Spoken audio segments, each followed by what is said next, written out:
شاد صاحب، آج آپ کی اسپیکر پنجاب اسمبلی اور وزیر اطلاعات صاحبہ سے ملاقات ہوئی، بڑی طویل میٹنگ ہوئی. کیا اس میں سی پی این ای موجود تھی یا دیگر تنظیمیں بھی تھیں؟ اور طے کیا پایا آپ کے اور حکومت کے بیچ؟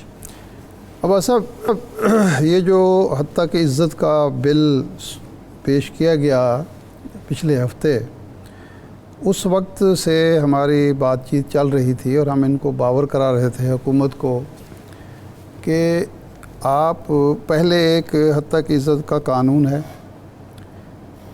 تعزیرات پاکستان کا حصہ ہے. اس کے بعد اس میں کوئی 2002 میں ترامیم ہوئیں، پھر 2012 میں ترامیم ہوئیں، 22 میں ترامیم ہوئیں. ایک پیکا ایکٹ ہے، ایک پیمرا ایکٹ ہے. ان قوانین کی موجودگی میں نئے قانون کی ضرورت نہیں ہے. ان قوانین میں جو کمی خامی ہے اس کو آپ دور کریں اور قانون سازی سے پہلے اسٹیک ہولڈر سے بات کریں، ان کی تجاویز لیں، جو ایک پارلیمانی طریقہ بھی ہے، جمہوری طریقہ بھی ہے، قانونی طریقہ بھی ہے کہ جن لوگوں نے متاثر ہونا ہے ان کا نقطہ نظر بھی تو آپ رکھیں گے نا. میں تو حیران ہوں اس بات پہ کہ کہا گیا جی ٹھیک ہے، پھر وہ ٹیبل کر دیا گیا اور جال سازی یہ کی گئی کہ ایک اسپیشل کمیٹی ہے اس میں بھیجا گیا اور ایک نقطے شے کی تبدیلی کے بغیر وہ اس اسپیشل کمیٹی سے منظور کرا کے، جس میں 2-3 ممبر اپوزیشن کے خود ڈال دیے گئے ہیں. اپوزیشن کا دعویٰ یہ ہے کہ وہ اپوزیشن لیڈر کا دعویٰ یہ ہے کہ ہم نے ان کی کمیٹی اناؤنس ہوگی پنجاب اسمبلی؟ نہیں، وہ نہیں ہوئی. ایک اسپیشل کمیٹی نمبر 1 بنی ہوئی جو اسپیکر نے بنائی ہوئی ہے. اپوزیشن کہتی ہے کہ جی یہ تو ہمارے نمائندے نہیں ہیں. اور پھر وہ بھی اجلاس اس وقت رکھا گیا جب وہ یہاں موجود نہیں تھے. تینوں جو نمائندے ہیں، کوئی اپنی پیشی بھگتنے گیا تھا، کوئی ملتان کے الیکشن میں گیا تھا، کوئی کہیں گیا ہوا تھا. اور وہ کمیٹی میں بھیجنے کا مطلب یہ ہوتا ہے کہ اس میں ترامیم ہوں، وہ مشتہر کی جائے، اس کے بعد وہ اسٹیک ہولڈر سے مشاورت کرے اور پھر رپورٹ پیش کرے اور پھر وہ ٹیبل کیا جائے. تو اس سے بہتر تھا رول ہی بائی پاس کر دیتے، ڈائریکٹ ہی منظور کر لیتے. کل پرسوں پریس کلب میں ایک میٹنگ ہوئی، ساری تنظیمیں اس میں موجود تھیں. میں خود بھی چلا گیا، سی پی این ای کی طرف سے میں اور کاظم خان صاحب تھے، باقی اے پی این ایس اور پی اے ویو پریس کلب سارے تھے. اس میں طے ہوا کہ جی یہ چونکہ مان نہیں رہے تو ہمیں احتجاج کرنا چاہیے. چنانچہ جب احتجاج کا اعلان ہوا تو کل عظمیٰ بخاری صاحبہ کی طرف سے مختلف تنظیموں کو، جس میں پی ایف یو جے ہے، سی پی این ای ہے، اے پی این ایس ہے، پی بی اے ہے، پریس گیلری ہے، ایمنڈ ہے، ان سب کو مدعو کیا گیا جی کل 12 بجے تشریف لائیں، ہم بات کرتے ہیں آپ سے. میں نے اتوار والے دن کل ہمیں کہا گیا کہ آج یعنی پیر کو. اچھا، صحیح ہے. میں نے عظمیٰ بخاری صاحبہ کو میسج کیا کہ یہاں تاثر یہ ہے کہ آپ 12 بجے بلا رہے ہیں، آپ ہم سے بات کریں گے اور 2 بجے اجلاس بلایا ہوا ہے، اجلاس کے ایجنڈے پر آیا ہوا ہے، تو آپ وہاں پیش کر دیں گے بل اور کہیں گے جی کنسلٹیشن ہو گئی ہے، حجت تمام ہو گئی، حجت تمام ہو گئی، یہ کام نہ کریں. ان کا مجھے میسج آیا، چونکہ اب میں اس کا اظہار کر سکتا ہوں کہ نہیں آپ بدگمانی کا شکار کیوں ہیں، یہ ٹرسٹ ڈیفسٹ تو نہیں ہونا چاہیے، ہم جب آپ کو بلا رہے ہیں کھلے دل سے بلا رہے ہیں.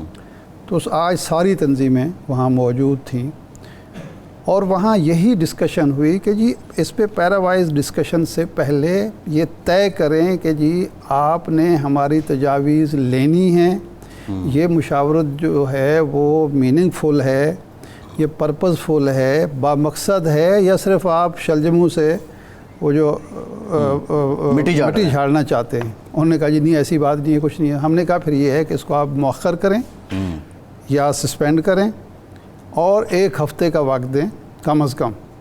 ہم اپنی تجاویز تحریری طور پر ہم بھی اپنے وکلاء سے مشاورت کریں گے. اس میٹنگ میں مزید ان ڈیپتھ جائیں گے. احمد خان صاحب تھے، اسپیکر تھے، اور 7 ایڈوکیٹ جنرل تھے. یہ طے ہو گیا کہ جی ٹھیک ہے، یہ آج طے ہوا کہ آج ٹیبل نہیں کیا جائے گا اور ہم اس کو سسپینڈ کر دیں گے یا اس کو مؤخر کر دیں گے اور اس کے بعد آپ کی تجاویز لی جائیں گی. ابھی ہم باہر نکلے ہیں تو ہمیں فون آنا شروع ہو گیا، جو رپورٹرز ہمارے پریس گیلری میں بیٹھے تھے کہ جی وہ تو ٹیبل ہو رہا ہے. پھر وہاں ہنگامہ شروع ہو گیا. تو بیسیکلی یہ جو ہے یہ حکمرانوں کی عزت اور صحافیوں کی سرکوبی کا بل ہے. اور 3 قوانین کی موجودگی میں ہمارا اعتراض یہ بھی تھا کہ ایک صوبہ وفاق آپ فیڈریشن ہے یا کنفیڈریشن ہے. ایک صوبہ قانون بنا رہا ہے مرکز کے قانون کی موجودگی میں, دوسرا صوبہ بنائے گا, تیسرا بنائے گا, چوتھا بنائے گا. اب کسی وقت صحافی جو ہے آپ کے قانون کے تحت پکڑا ہوگا, کسی وقت سندھ کے قانون کے تحت پکڑا ہوگا, کسی وقت پیکا ایکٹ کے تحت پکڑا ہوگا, کسی وقت وہ جو حتیٰ کہ عزت کا قانون تعزیرات پاکستان اس میں پکڑا ہوا ہوگا. تو یہ کوئی اچھا طریقہ نہیں ہے. آج وفاق میں بھی ایک کمیٹی بنا دی گئی ہے. ہاں, وہ اس کے علاوہ ہے. میڈیا سے متعلق اب یہ سمجھ نہیں آ رہی کہ اس حکومت کو جلدی کیا ہے اور یہ ایسی قانون سازی کیوں کرنا چاہتی ہے جس کی زد میں اس نے کل کو خود بھی آنا ہے. صحافی تو دیکھیں نا جی, ایوب یہ خان کے حکمرانوں دور کی سے, بہتری کا بل ہے, سیاستدانوں کی نہیں. ایوب خان کے دور سے ہم تو بھگت رہے ہیں. کبھی پریس اینڈ پبلیکیشن آرڈیننس آ جاتا ہے, کبھی کچھ آ جاتا ہے. فواد چودھری صاحب بھی خواہش مند تھے. پی ایم ڈی اے کے ہوتا یہ ہے کہ یہ خود بھی پھنستے ہیں, ہمیں بھی پھنسانے کی کوشش آج تو کہتے ہیں نا ہم سے غلطیاں ہوئی ہیں, ہم طاقت کے لیکن یہ سبق کوئی نہیں حاصل کیا. بالکل ٹھیک ہے ارشاد صاحب. تو آج تو ایک وعدہ خلافی ہوئی ہے یہ بل پیش کر کے اور مؤخر نہ کر کے, جس پر میرا خیال ہے پھر احتجاج ہوگا, پھر دیکھا جائے گا. ٹھیک. یقینی طور پہ بہت بڑا نقصان ہے ایران کے لیے تو ہے ہی.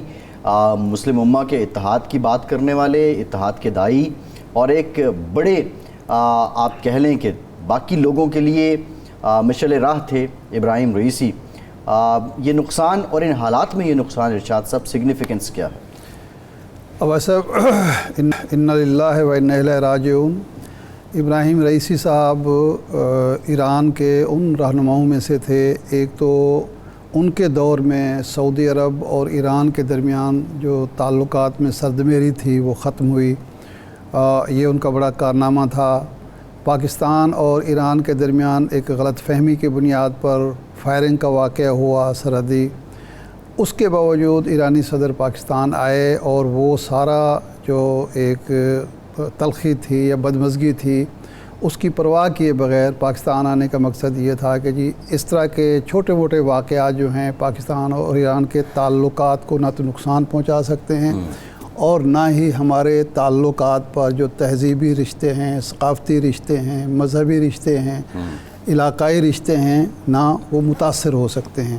تو یہ ان کا ایک اعلیٰ ظرفی سمجھ لیجئے, سیاسی بصیرت سمجھ لیجئے, سفارتی نزاکتوں کی جو تفہیم ہوتی ہے وہ سمجھ لیجئے. اور پھر جو اس وقت غزہ میں اسرائیل نے ظلم کی ایک تاریخ رقم کی ہے, بچوں کو, خواتین کو, بوڑھوں کو نشانہ بنایا. 35,000 فلسطینی اس وقت تک شہید ہو چکے ہیں. تو اس کے خلاف ابراہیم رئیسی نے اور ایران نے ایک زوردار آواز بلند کی.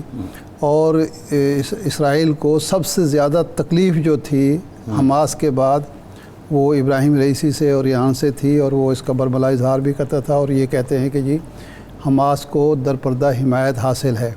تو اس تناظر میں سمجھتا ہوں کہ ابراہیم رئیسی کا حادثے میں یا کسی سازش کے تحت اس دنیا سے چلے جانا ایران کے لیے بھی نقصان ہے, خطے کے لیے بھی نقصان ہے, اور میں سمجھتا ہوں کہ اس کے بعد ممکن ہے صورتحال مزید خراب ہو خطے کی.